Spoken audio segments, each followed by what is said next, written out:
Hi viewers, మనం వచ్చేసి పద్యరత్నాలు చూస్తున్నాము. 4వ తరగతి సాధన పదం వర్క్షీటు కింద గుణింత పదాలను ధారాళంగా చదవండి. ఇలాంటి పదాలు మరికొన్ని రాయండి. ధనము, ఘనము, పూలు, మేలు, చెలిమి, కలిమి, తెలుగు, అలుగు అనేటువంటిది మనము చూద్దాం. చూడండి. వనము, రణము, పాలు, కూలు, బలిమి, కూర్మి, మెలుగు, కలు. తర్వాత క్రింది అక్షరాలను పదాలను బలవంతుడా నాకేమని ఎంత చెలిమి ఉన్న మతములెన్ని ఎన్న పద్యాల్లో గుర్తించి చుట్టండి. ఆ యొక్క అక్షరాలతో ఈ అక్షరాలతో మరికొన్ని పదాలను రాయండి.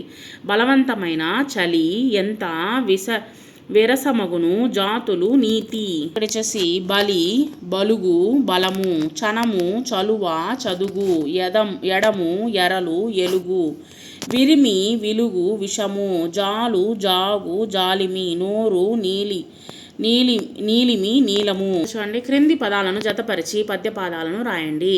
మాట తిరుగలేరు మానధనులు అని ఇచ్చినారు. మిగిలిన చూడండి. వాస్తవము నార్ల వారి మాట. తర్వాత వచ్చేసి తాను తినక లెస్స దాచుగాక.